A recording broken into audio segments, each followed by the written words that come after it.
Eu quero que você feche os seus olhos agora, ore comigo mais uma vez.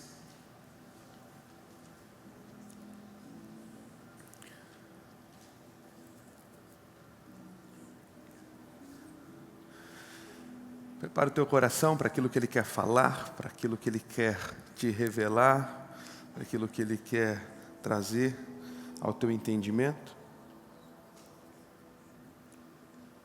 Eu quero inclusive agora orar para que toda distração, para que todo entendimento equivocado daquilo que Deus quer produzir, falar ao coração da igreja, seja repreendido em nome de Jesus. Eu quero inclusive me dirigir a você que está de olhos fechados, orando, já está conosco nesta família há um tempo. E inclusive já sabe qual é a série de mensagens, porque você viu nas divulgações das redes sociais. Vamos falar sobre uma vida abençoada. E você já esteve em outras oportunidades onde fizemos dessa série. Não é a primeira vez que fazemos ela nesta casa. E você que já está há um tempo caminhando conosco, talvez quando viu falar desta série, você em algum momento pode ter fechado o teu coração, pensado de novo, novamente este assunto, será que precisa disso? De repente você estava até a ponto de convidar alguém para estar conosco, e por não entender os princípios do reino, você até disse, olha, acho que eu não vou nem chamar este meu amigo para estar comigo lá na igreja, talvez ele interprete errado, talvez ele entenda a mensagem de uma maneira equivocada e não queira mais voltar. Eu quero desde já que você faça um compromisso de pelo menos ser sincero diante de Deus e colocar os teus questionamentos.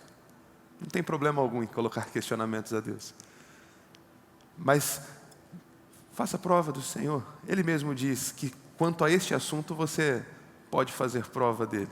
Lá em Malaquias capítulo 3 ele fala isso. Senhor, estou fazendo a prova com o Senhor, eu serei fiel, eu vou receber esta palavra, eu vou receber esta série de coração aberto. E mesmo que talvez num primeiro momento algumas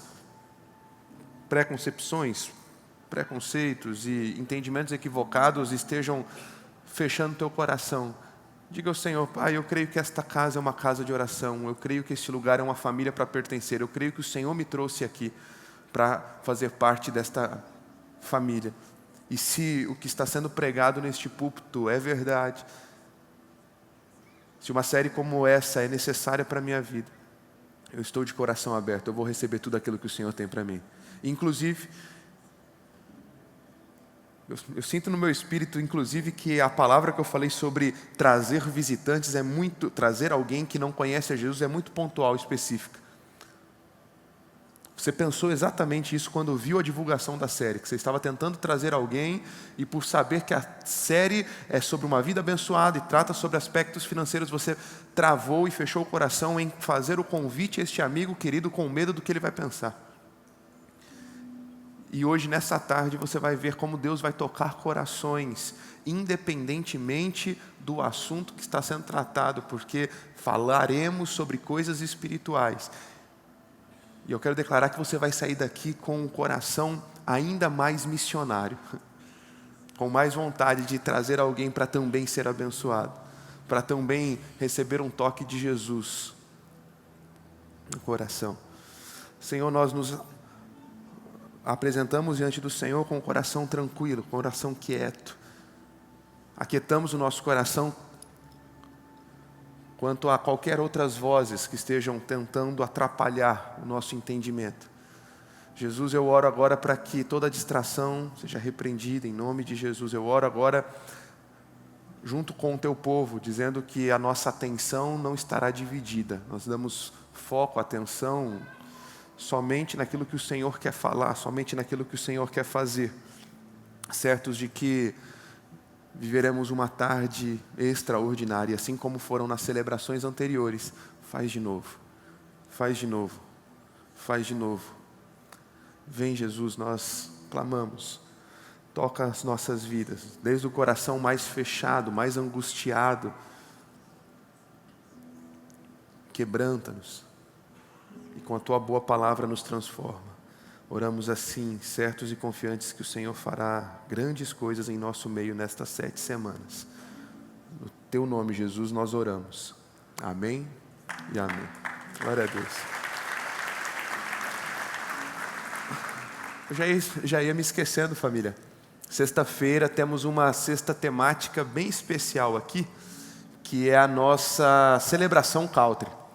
E eu quero dar um destaque especial, porque as últimas percebemos que talvez ela seja a única celebração desta casa cujo enfoque ele tem sido totalmente evangelístico. Todas as celebrações vemos pessoas se convertendo, pessoas recebendo a mensagem de Jesus, mensagem do Evangelho, mas é incrível como esta celebração country ela tem carregado consigo a estratégia e o potencial de atrair para cá pessoas que nunca pisaram em uma igreja.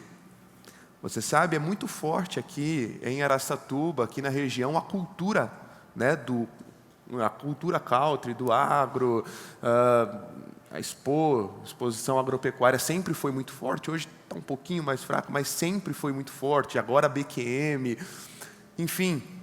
E nós percebemos que as comitivas têm trazido os seus membros para cá para receber uma oração, pessoas que têm desde pequenas propriedades agrícolas a grandes propriedades agrícolas, têm não apenas vindo para cá, mas trazido seus colaboradores, seus funcionários, as pessoas que trabalham em meio a toda esta cultura e economia da agropecuária, e tem sido muito especial, porque é uma oportunidade de pregarmos o Evangelho de uma maneira apropriada, uma maneira que toca o coração deles. E eu tenho certeza que você conhece alguém, principalmente junho e julho. Parece que isso aflora no coração do araçatubense, né? As festas caipiras, as festas country. Então, vai ser bem bacana nós estarmos aqui nesta sexta-feira, porque o pessoal está preparando comidas típicas ao final da celebração, aqui no Espaço do Café. Vai ter aí, né? As coisas de milho, canjica, curau e tudo mais. Vai ser bem especial passarmos um tempo juntos aqui na presença de Deus. Chame alguém para estar conosco. Chame alguém que nunca pisou na igreja, alguém da tua família, alguém lá da sua célula, talvez só frequenta a tua célula, mas nunca veio num culto. Vai ser bem especial, a partir das 20 horas, esta sexta-feira aqui, tá bom? Celebração country. Sem mais delongas, vamos à palavra desta tarde. Vamos começar hoje a série Uma Vida Abençoada.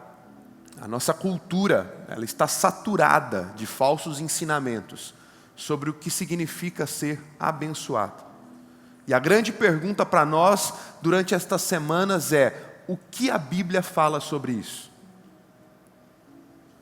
Porque a globalização, o acesso à informação, democratizou opiniões.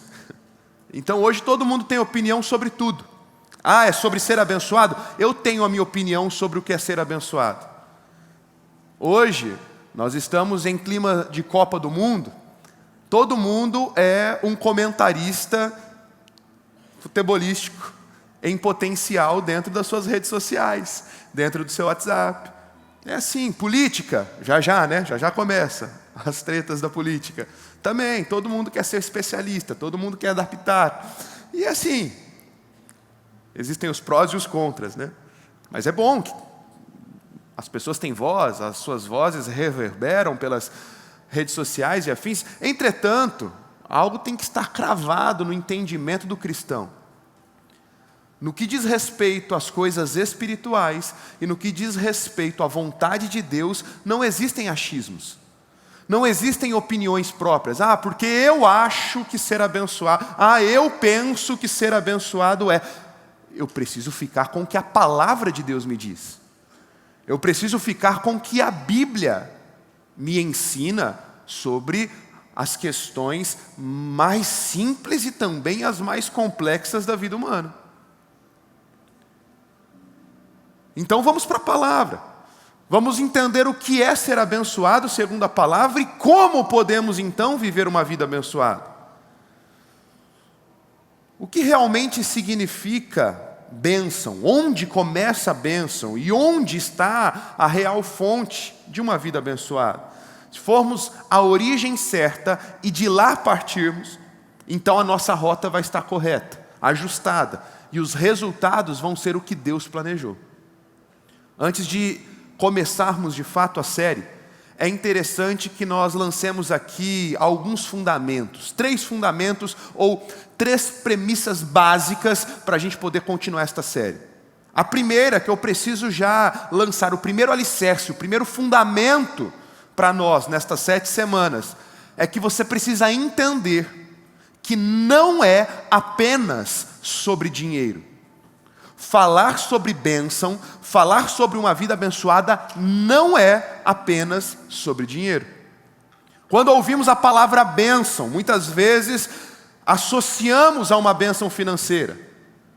E algumas vezes pode até ser o caso. Mas bênção, ser abençoado, é infinitamente mais, é muito maior do que ter dinheiro. A palavra grega, idioma no qual o Novo Testamento foi escrito, para se referir à bênção, é makarios. Esta palavra significa alegre. Esta palavra significa bem-aventurado. A grande verdade é que existem pessoas que são tão miseráveis, mas tão miseráveis, que tudo que elas têm é dinheiro. Uma conta abastada com muitos dígitos. Mas só isso. Não tem paz, não tem satisfação, não tem alegria, sempre querem o mais, nunca estão satisfeitas com o que têm, não vivem alegria, contentamento, completude de vida na sua família, um relacionamento saudável com os filhos, um relacionamento apropriado com os pais, uma união matrimonial bacana. Não, tudo que elas têm é apenas o dinheiro. E acabam se tornando miseráveis, mesmo sendo muito abastadas no que diz respeito a poderio de finanças e recursos. Uma vida abençoada vai muito além de dinheiro. Fala sobre alegria, fala sobre saúde, fala sobre relacionamentos, fala sobre uma vida satisfeita e completa em Deus. Entretanto, eu preciso lançar uma segunda base, ou um segundo fundamento para esta série. Da mesma forma que você precisa entender que não é apenas sobre dinheiro, você precisa entender que também é sobre dinheiro. Os extremos não servem para nós. Nós não podemos ter medo de falar o que a Bíblia ensina sobre dinheiro e praticar isso. Esta série não é a primeira vez que realizamos ela aqui em nossa casa. A última vez que fizemos esta série foi em 2023. Mas já havíamos feito em outras ocasiões, em outras oportunidades. Me lembro que a primeira vez que fizemos essa série, nosso bispo ele começa esta primeira mensagem pedindo perdão à igreja. E ele chega diante da igreja e diz: olha, eu preciso pedir perdão a vocês, porque eu sempre acreditei nos princípios que pregarei durante esta série. Sempre pratiquei estes princípios. Vivo em minha vida sinais dos princípios praticados, colheita dos princípios praticados, mas me isentei muitas vezes de pregar isso de púlpito, com medo de ser confundido com espertalhões da internet, com falsos pastores e mestres que têm usado do púlpito, usado do evangelho para enriquecimento próprio. Porque é uma verdade. A grande questão é que por falsos profetas, pessoas de má índole, fazerem da forma errada, cada dia menos, mas a grande verdade é que por muito tempo se perpetuou a imagem de que o pastor é o quê? É o ladrão, que está lá no púlpito para, de forma bem malvadão, com um bom storytelling, com uma boa oratória, com uma boa historinha contada de púlpito, comover teu coração para você fazer o quê? Entregar o teu dinheiro para a igreja. E tirar o teu dinheiro. E usar da tua boa fé, então, para enriquecimento próprio. E aí, por muitas vezes, com medo de sermos confundidos com este tipo de charlatões ou com a famosa teologia da prosperidade, que foi tão difundida por um tempo em meio às igrejas e que não tem nada a ver com o que a Bíblia diz, né? O famoso, olha, dá 10 aqui que Deus vai te devolver 100, entrega tudo que você tem sem nem pensar, entrega a chave do teu carro que Deus vai te dar mais 5, entrega, você está devendo, dá até do que você não tem, fica no vermelho mesmo que Deus vai te prosperar. Isso não tem nada a ver com o que nós vamos pregar nessas 7 semanas. Mas com medo de sermos confundidos com estes falsos mestres, muitas vezes nos calamos. E na primeira vez que essa série foi ministrada nesta casa, o bispo começa pedindo perdão à igreja, porque não podemos nos isentar de falar a verdade, porque pessoas más têm deturpado o evangelho para o seu próprio benefício. Inclusive, um dos assuntos mais falados por Jesus na Bíblia, um dos assuntos mais pregados por Jesus enquanto esteve nessa terra, pasme, não foi salvação, não foi amor, não foi perdão, não foi oração, não foi Espírito Santo. Sabe quais foram os 2 assuntos mais falados por Jesus enquanto esteve na terra? Reino de Deus e dinheiro. Reino de Deus e dinheiro foram os 2 assuntos mais citados por Jesus enquanto esteve na terra. Por que será? Será que é porque Mateus 6,21 diz, pois onde estiver seu tesouro, aí também estará o seu coração? Lê comigo em alta voz esse texto para ficar bem cravado na tua mente. Vamos lá, 1, 2, 3 e... Pois onde estiver o seu tesouro, aí também estará o seu coração. Existe uma conexão entre o nosso coração e o nosso bolso. Em outras palavras, se Deus tem acesso à minha carteira, Ele tem acesso ao meu coração também. E é por isso que Jesus falou muito sobre recursos, sobre doar, sobre dar, sobre administração. E a última premissa, ou último fundamento que eu preciso lançar aqui antes de começarmos a construir alguma coisa nestas 7 semanas, é que você precisa entender de uma vez por todas que você já é abençoado. Sim, você já é abençoado. E eu não preciso nem olhar a tua conta bancária para te garantir isso. O que eu preciso fazer é olhar para a Bíblia e entender e enxergar o que ela diz ao meu e ao seu respeito. Porque a palavra de Deus vai dizer que aqueles que estão em Cristo, aqueles que um dia foram transportados do reino das trevas para o reino da luz, aqueles que um dia decidiram confiar em Cristo, olha só o que a Bíblia diz a respeito destes. Efésios capítulo 1, versículo 3 e 4. Bendito seja o Deus e Pai do nosso Senhor Jesus Cristo, que nos abençoou com todas as bênçãos espirituais nas regiões celestiais em Cristo, porque Deus nos escolheu nele antes da criação do mundo. Perceba que ele não diz que nos abençoará, ele diz Deus que nos abençoou, já aconteceu.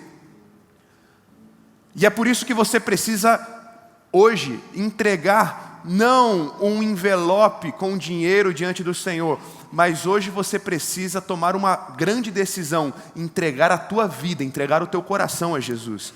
Porque se você já fez isso, se você um dia já entregou a sua vida a Ele, se um dia você já confiou a sua vida nas mãos dEle, o que a palavra de Deus diz ao teu respeito, e não a tua conta bancária, não os teus resultados, não os teus indicativos de sucesso, não o que as pessoas pensam ao teu respeito, o que a Bíblia diz sobre você é que você já é uma pessoa abençoada. Ou seja, você não corre atrás da bênção, você caminha e corre para o teu futuro a partir da bênção. Isso muda todo o jogo.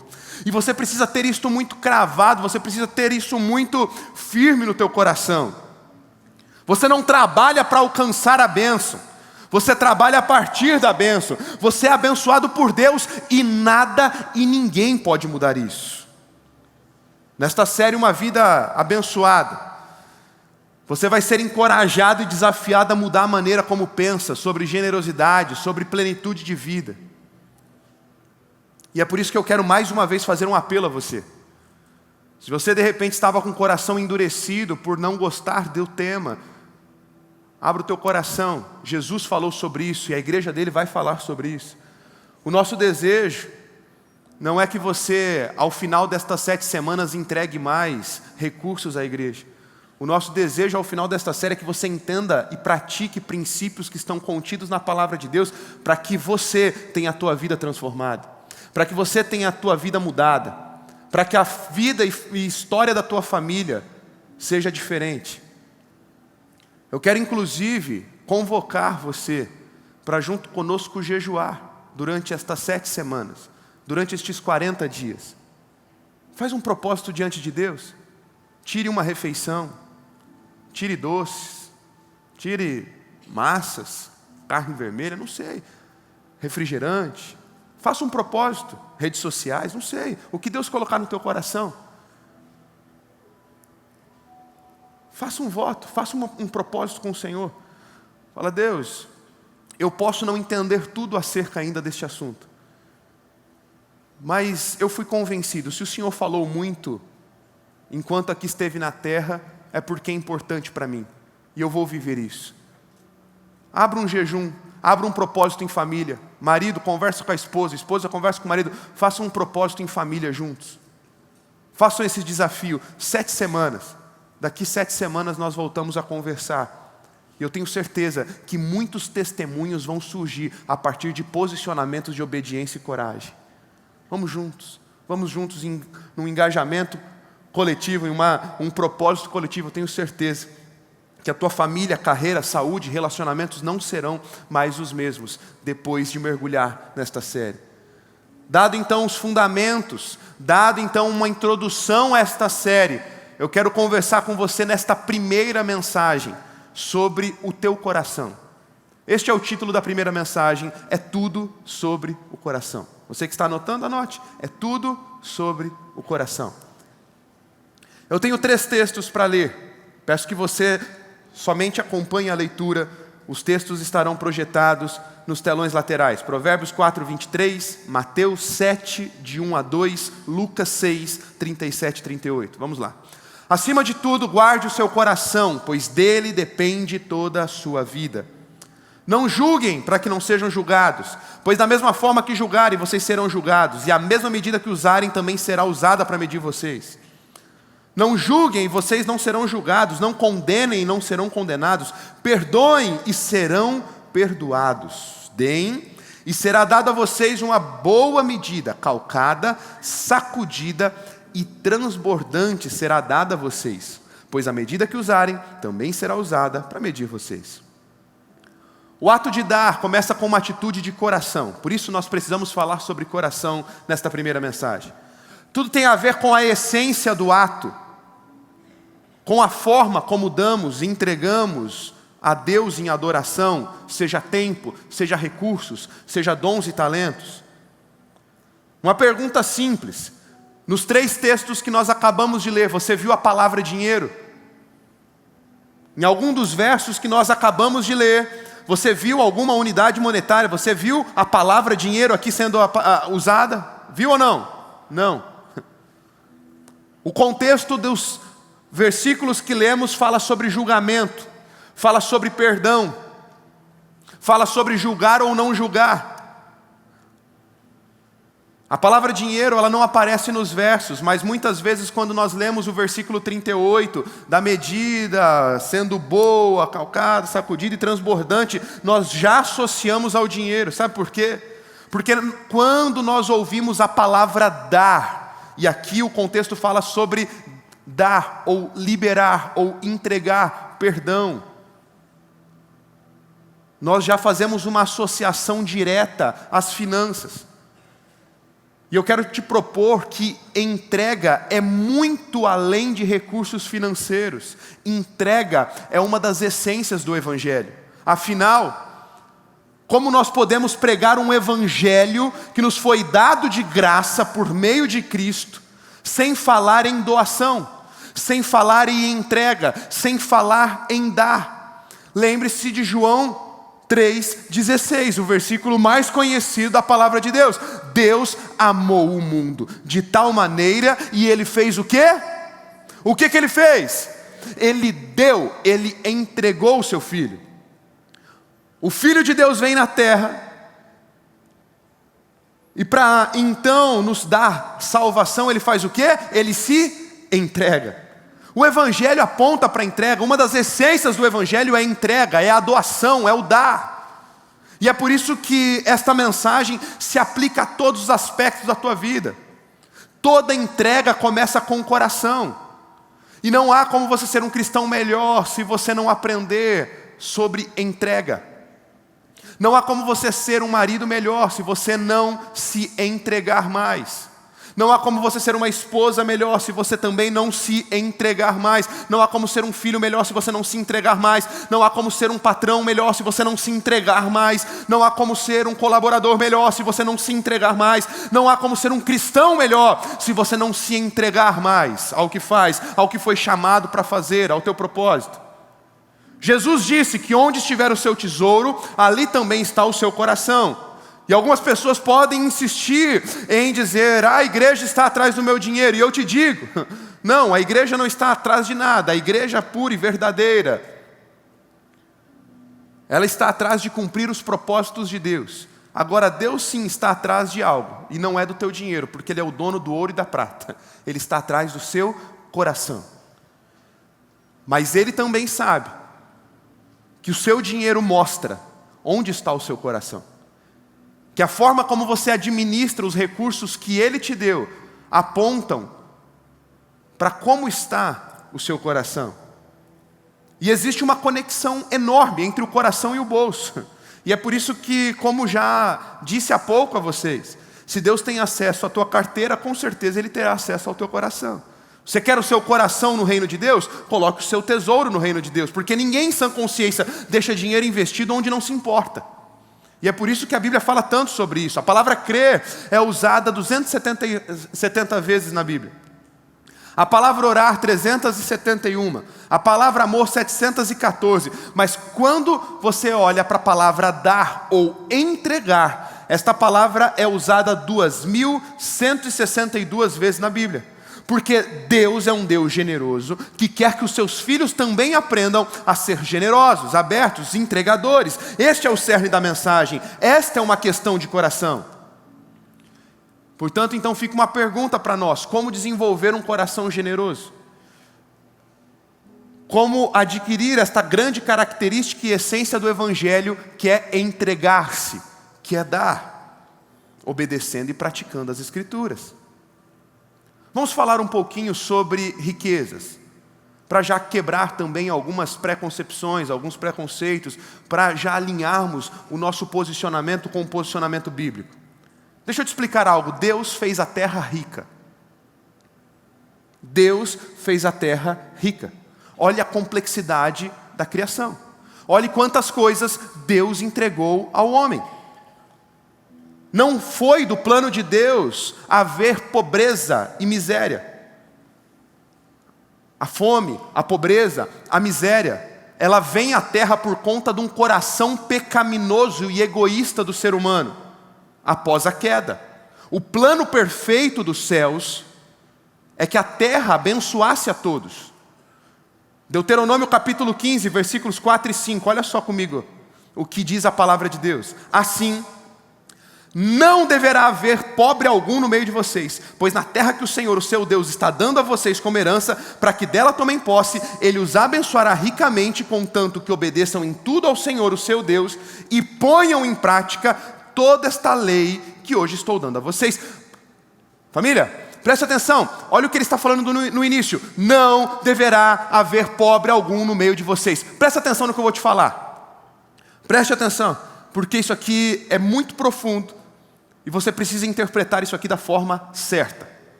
Deus não está sugerindo que um dia a pobreza cessaria completamente no mundo. O próprio Jesus diz para Judas, lembra quando Judas, ele não entende o ato que aquela mulher estava fazendo de quebrar o perfume nos pés de Jesus, e ele fala, podia ter vendido e dado aos pobres. O que Jesus fala? Os pobres vocês sempre terão entre vocês. Agora o Filho do Homem já está indo e partindo. Então, o próprio Jesus deixa claro que os pobres sempre existirão. Por quê? Não porque Deus assim fez, mas porque a dureza do coração humano, devido a habitarmos num mundo corrompido e caído pelo pecado, gerou a pobreza sistêmica. Mas fica claro no nosso entendimento, olhando para textos como estes, que a pobreza nunca foi plano de Deus. Deus não apenas tinha um plano melhor, ou tem um plano melhor, como o próprio Deus também em Deuteronômio 15, vai nos dizer que Ele nos deu capacidade de produzir riquezas. E eu te pergunto, se Deus nos deu capacidade de produzir riquezas, o porquê isso seria errado? Qual seria o propósito de Deus nos dar esta capacidade? Afinal, como Albert Einstein, uma das grandes mentes brilhantes que já passaram por este universo, disse, Deus não joga dados. Deus não faz as coisas sem propósito. O porquê Deus daria a você e a mim capacidade de produzir riquezas? Deus nos dá esta capacidade, a fim de que fôssemos generosos como Ele é.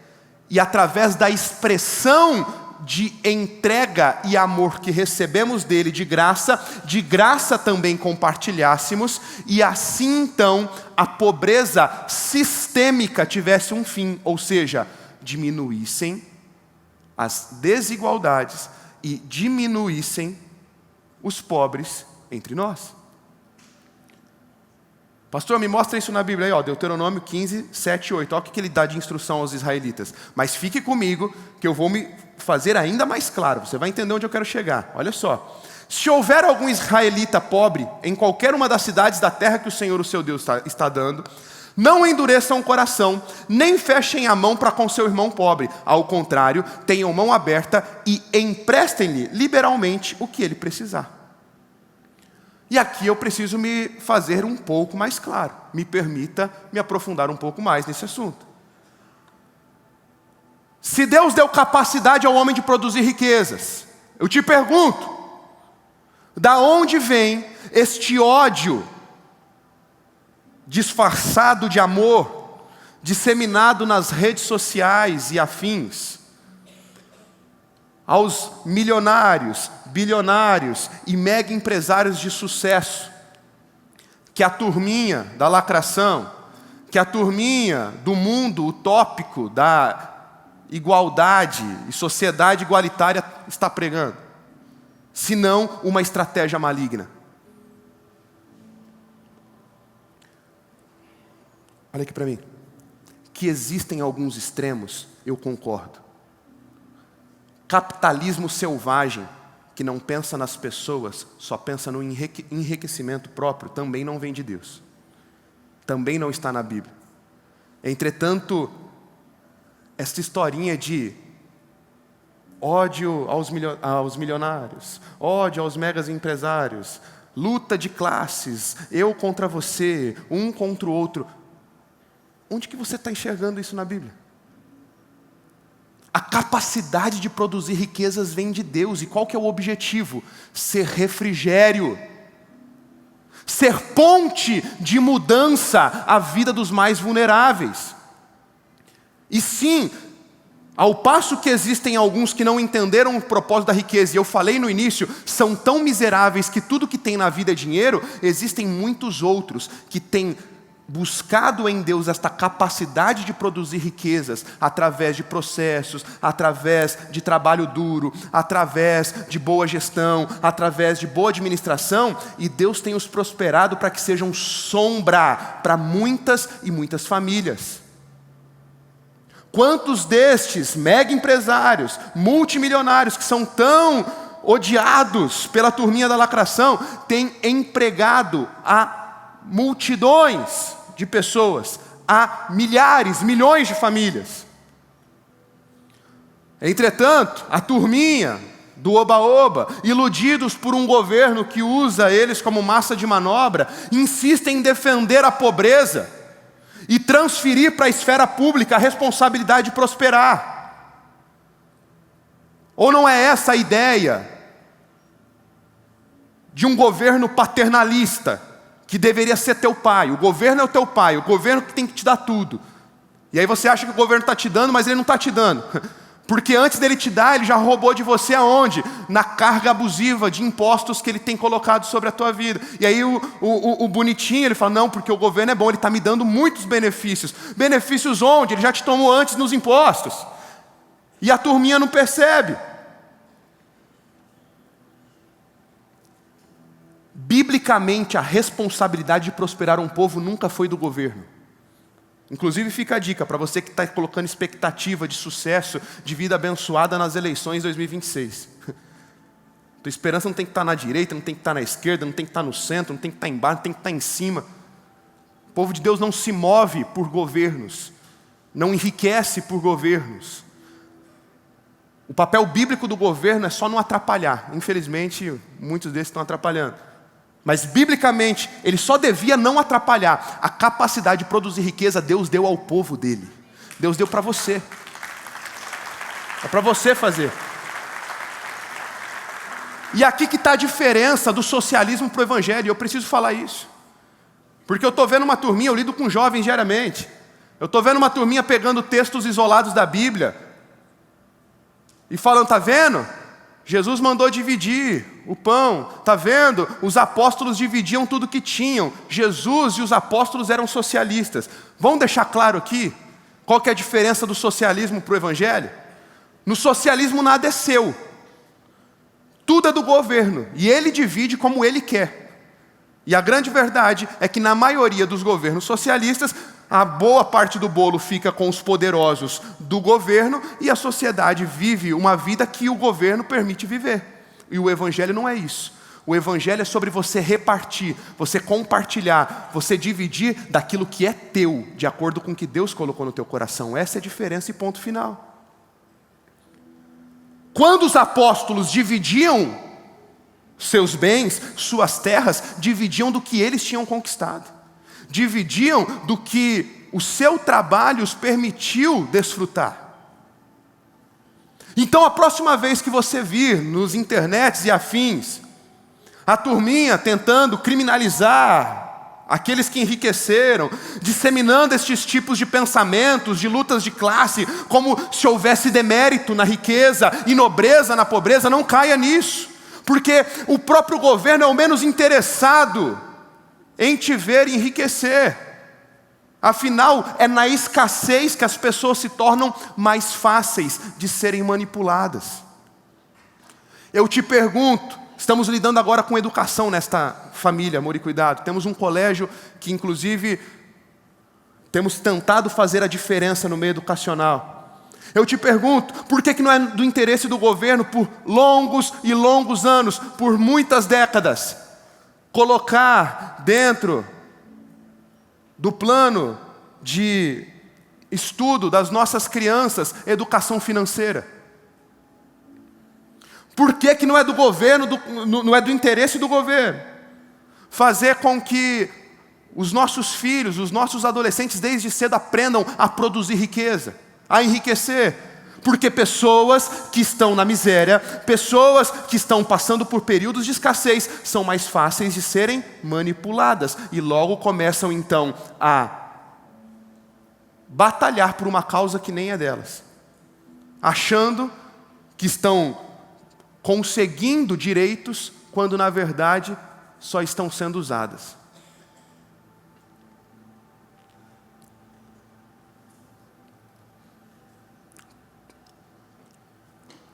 Dignidade até existe na pobreza. Muitos, por serem dignos, trabalhadores, fiéis, nasceram na pobreza, passaram anos na pobreza, mas mudaram de lado. Porque a grande verdade é que pode haver dignidade, mas não há nobreza. Porque nobreza, no significado mais puro da palavra, é ajudar também. E como você ajuda alguém estando na pobreza. Você consegue perceber como esse nunca foi o objetivo de Deus? Como nunca foi o plano de Deus? Perceba que eu não estou falando que todo mundo vai ser milionário, não. Eu não estou sugerindo a você que todo mundo vai ser bilionário, não. Mas eu estou sugerindo a você que o próprio Deus diz que daria capacidade de produzir riquezas. Uns vão ter mais, outros vão ter menos. E Deus vai distribuindo de acordo com a capacidade e propósito de cada um. Mas é tudo sobre o coração. E se o teu coração estiver no lugar certo, se você viver de fato o evangelho pleno, a palavra de Deus diz que você pode ter em Deus e deve ter em Deus o necessário, não apenas para viver, o necessário não apenas para sobreviver, mas também para abençoar todos que estão à tua volta, de modo que o povo de Deus derrube a pobreza sistêmica, de modo que o povo de Deus coopere para o crescimento do Evangelho, porque o Evangelho é o único movimento no mundo que onde ele chega, tudo que está à volta melhora. O povo de Deus é o único povo que quando ele está bem, todo mundo que está perto dele também vai bem. Olhe para a história e perceba se entre as maiores catástrofes da humanidade, a igreja sempre não foi protagonista. Olhe para 6 anos atrás, 7 anos atrás na pandemia. Olhe agora as tragédias do Rio Grande do Sul, há 2 anos atrás. Veja quem foram os maiores e melhores mantenedores e que sustentaram um povo em meio a períodos de escassez. A igreja de Jesus. Pode olhar em todos os lugares do mundo.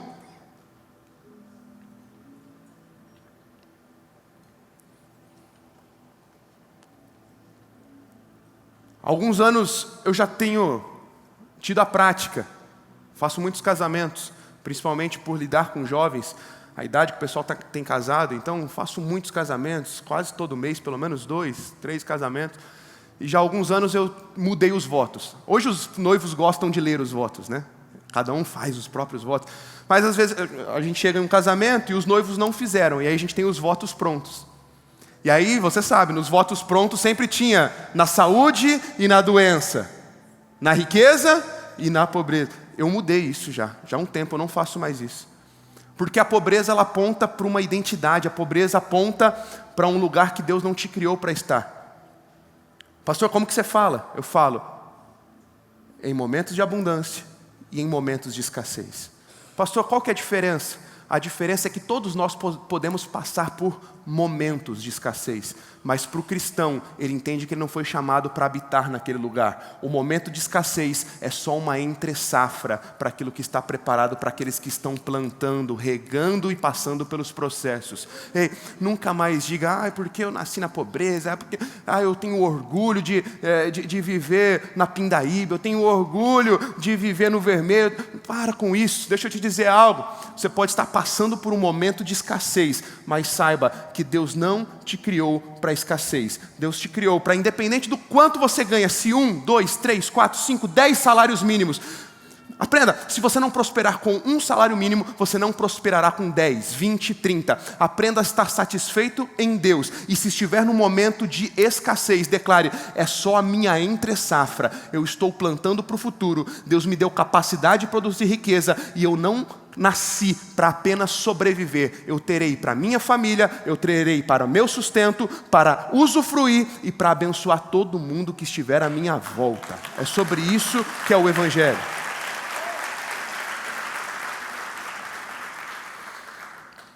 A vida abençoada começa com atitude de coração. E é por isso que nós precisamos desenvolver alguns princípios básicos, baseados em Deuteronômio, para que possamos desenvolver uma atitude correta em relação ao nosso coração. Eu tenho 4 princípios básicos para você e eu só vou citá-los. Anote aí. Primeiro, aprenda a lidar com o coração egoísta.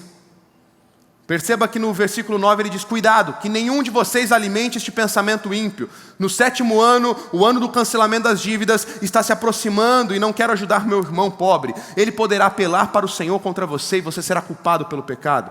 Nesse contexto judeu, todas as dívidas eram canceladas a cada 7 anos. E aqui Deus está alertando o seu povo a não se apegar nisso, mas a ser generoso como Deus é. O egoísmo é uma doença aos olhos de Deus. O egoísmo pergunta, o que eu ganho com isso? O amor pergunta, como eu posso servir?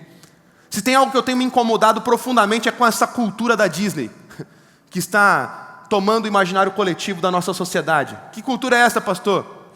É a cultura da satisfação ao cliente. Já percebeu isso?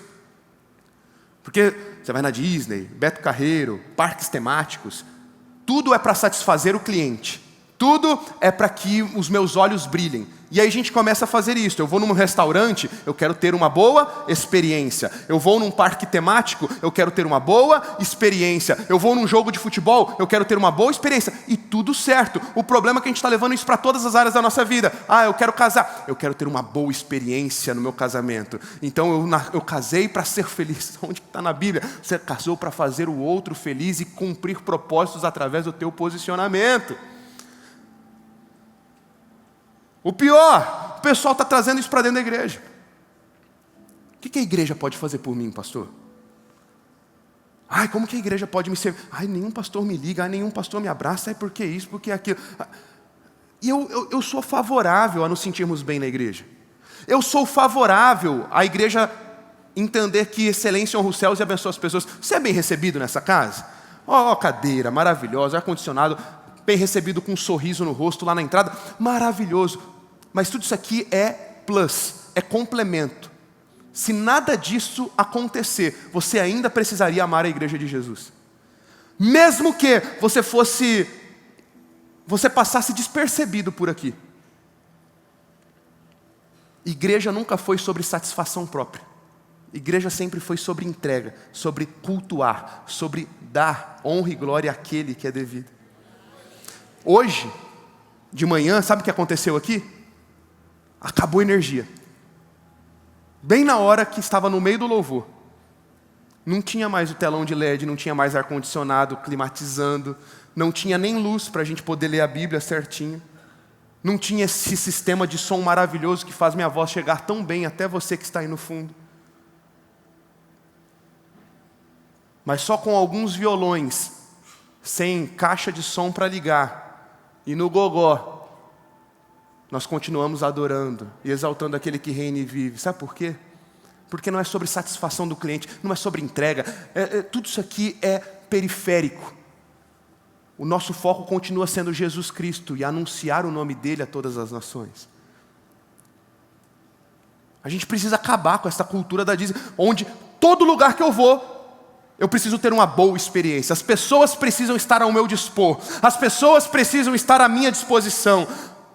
A maturidade chega quando a gente deixa de perguntar o que é a igreja, o que é o casamento, o que o trabalho pode fazer por mim, e eu começo a pensar, como que eu posso melhorar minha igreja? Como que eu posso melhorar meu casamento? Como que eu posso melhorar meu trabalho? Como que eu posso melhorar os ambientes onde estou inserido? Porque se Deus me colocou lá, é porque Ele quer que eu seja luz, que eu faça a diferença e não espere que os outros façam diferença por mim. Todos estão buscando pelo fator uau. Seja você esse fator. Essa ideia de como o culto pode ser melhor para mim. Como que a igreja pode ser melhor. O que o meu casamento pode fazer por mim demonstra que eu estou ávido em consumir, receber. E a maturidade cristã chega quando a gente começa a perguntar ao contrário. O que eu posso fazer pela minha igreja? O que eu posso fazer pelos meus irmãos? A pergunta não é como eu vou ser cuidado na igreja, mas como eu posso cuidar mais da minha igreja. Sabe por que Deus criou o dar? Sabe por que Deus criou a entrega?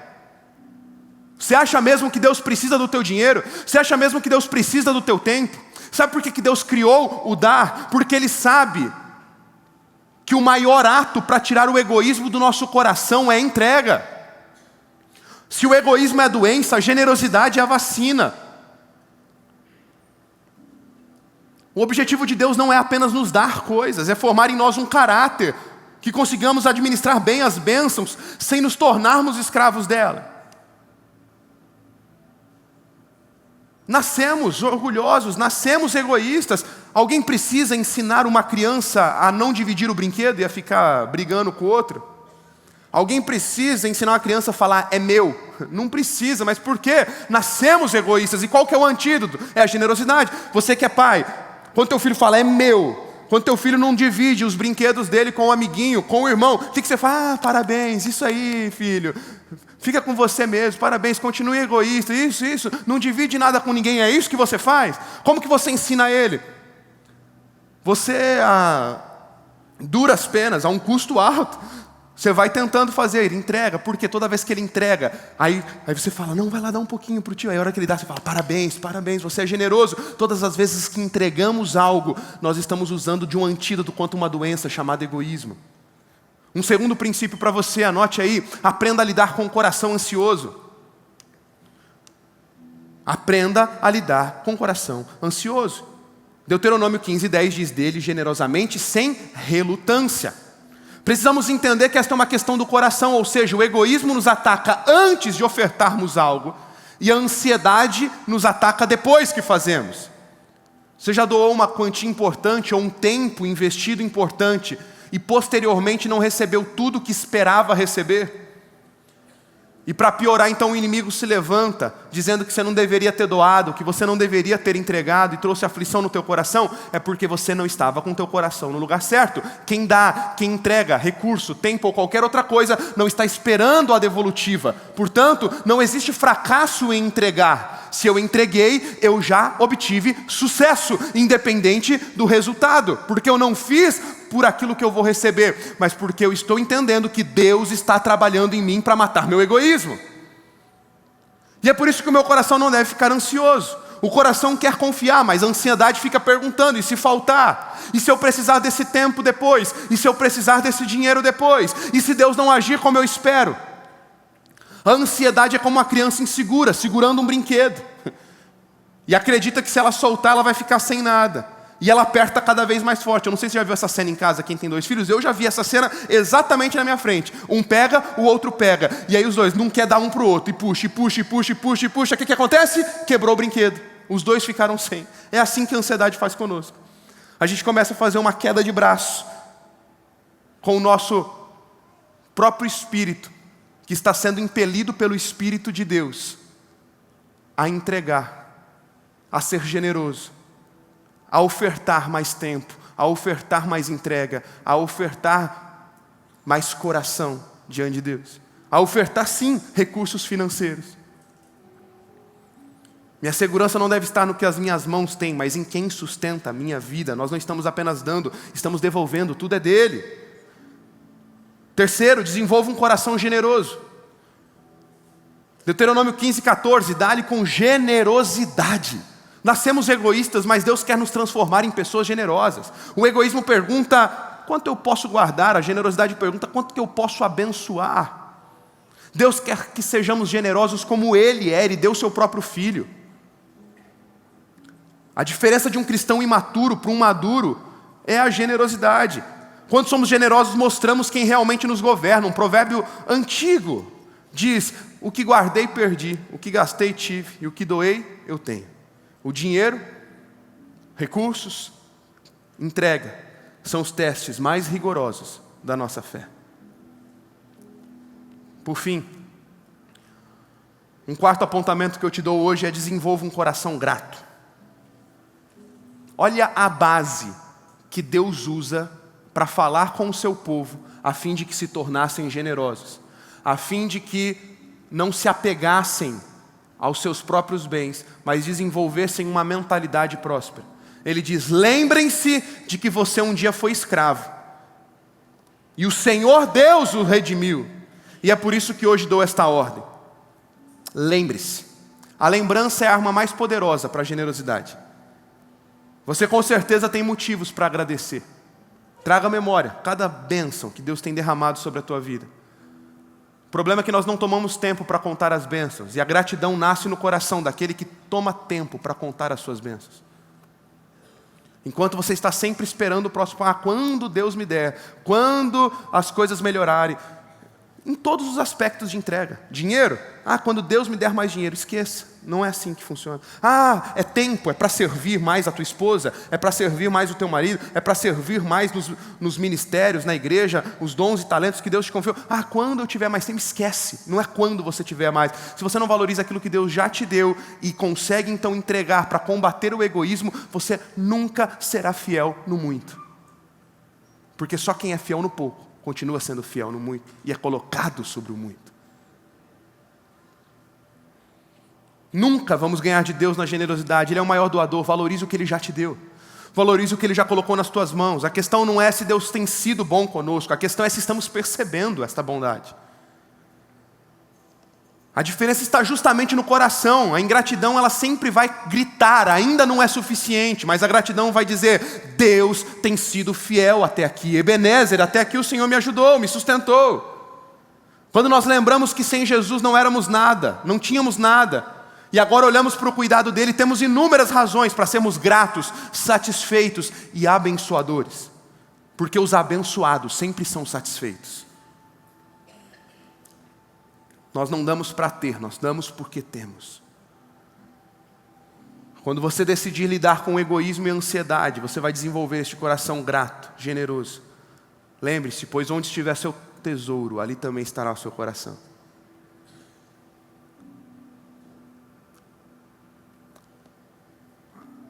Anote isso. Você não dá para ser abençoado pelo Senhor. Você dá porque é abençoado pelo Senhor. Você não dá para ser abençoado pelo Senhor. Você dá porque é abençoado pelo Senhor.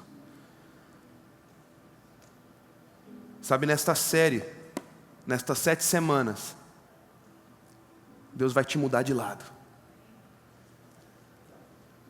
Deus vai chacoalhar a tua mentalidade.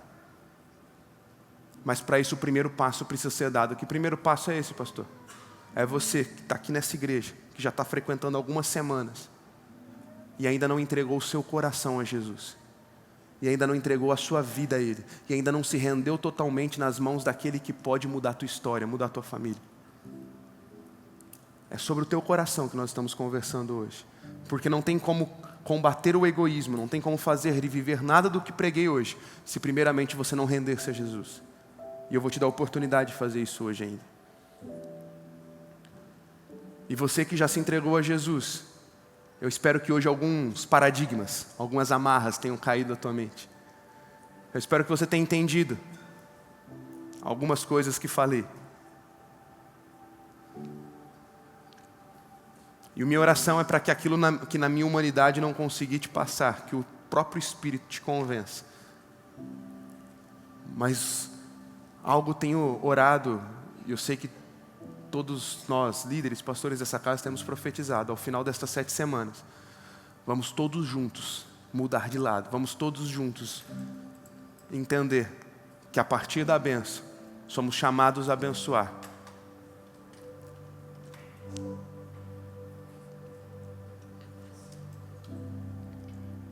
Se Deus nos chamou para prosperar, se Deus nos chamou para produzir e nos deu capacidade de produzir riqueza, produziremos. A fim de quê?